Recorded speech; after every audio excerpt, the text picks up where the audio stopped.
नाज़रीन, तहरीक इंसाफ की जानिब से अपने कायद को बतौर रेड लाइन तस्वर करते हुए इसको क्रॉस न करने की धमकियां दी गई थी, लेकिन इस रेड लाइन को बचाते बचाते तहरीक इंसाफ ने रियासत की रेड लाइन पार कर डाली और 9 मई की सूरत में वो नाखुशगवार दिन रोनुमा हुआ जिसका तस्वर तहरीक इंसाफ उसकी क़यादत ने किया तक नहीं होगा, क्योंकि रियासत की रेड लाइन क्रॉस करने ने तहरीक इंसाफ की बका पर सवाल खड़ा कर दिया है।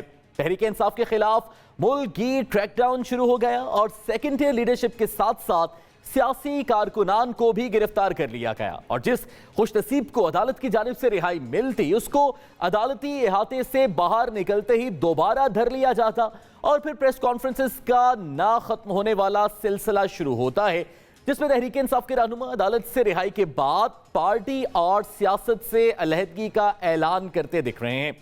अब से चंद लम्हों पहले तहरीक इंसाफ को बड़ा नुकसान सहना पड़ा है जब पार्टी के सेक्रेटरी जनरल असद उमर ने 15 रोज तक जेल में रहने के बाद बाहर आते ही प्रेस कॉन्फ्रेंस की और पार्टी के ओहदों से अलहदा होने का ऐलान किया। असद उमर ने बारहा यह कहा कि वो पार्टी के बतौर सेक्रेटरी जनरल और कोर कमेटी के ओहदों से मुस्ताफी हो रहे हैं, लेकिन पार्टी के साथ ताल्लुक छोड़ने का उन्होंने नहीं कहा। साथ ही साथ उन्होंने ये भी कहा कि मुल्क में मसाइल का हल पॉलिटिकल डायलॉग से ही मुमकिन है। पाकिस्तान तहरीक इंसाफ के लिए गुज़श्ता 2 रोज निहायत ही कठिन सूरत हाल लेकर आए। असद उमर से कबल आज ही पार्टी के तर्जुमान और इमरान खान के इंतहाई करीबी साथी फवाद चौधरी ने भी अपनी जमात को खैर बात कहकर तहरीक इंसाफ को बड़ा नहीं बहुत बड़ा धचका दे दिया है। फवाद चौधरी ने अपनी ट्वीट में 9 मई के वाकयात की गैर मशरूत मजम्मत का हवाला देते हुए कहा है कि उन्होंने सियासत से ब्रेक लेने का फैसला किया है, जिसके बाद वो पार्टी पोजीशन से मुस्ताफी होते हैं और इमरान खान से राहें जुदा करते हैं।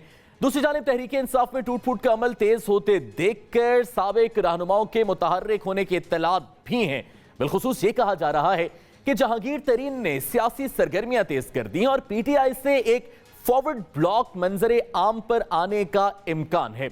इधर मौजूदा हुकूमत भी तहरीक इंसाफ के सियासी मुस्तकबिल से मुतालिक हर हद तक जाने को तैयार दिखाई दे रही है और चंद रोज तक जो तहरीक इंसाफ मुल्क की सबसे बड़ी और सबसे मकबूल सियासी जमात थी, आज इस जमात पर पाबंदी लगाने से मुतालिक बहस हो रही है। वज़ीर दिफा ख्वाजा आसिफ का यह बयान तहरीक इंसाफ के लिए खतरे की घंटियां बजाने से कम नहीं है। आप भी सुनिए।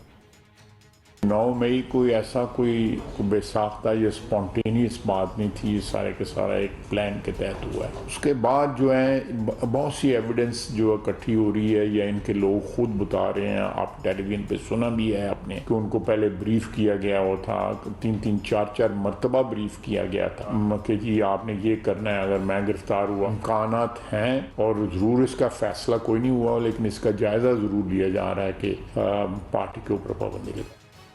ताहम तहरीक इंसाफ का कैंप अभी भी पुर उम्मीद है कि उनकी जमात पर जो कड़ा वक्त है वो इस हद तक नहीं जाएगा कि इस जमात का वजूद ही मिटा दिया जाए। तहरीक इंसाफ के रहनुमा और कानूनी माहिर बैरिस्टर जफर के बकौल पीटीआई पर पाबंदी को अदालत एक दिन में कालअदम करार दे देगी।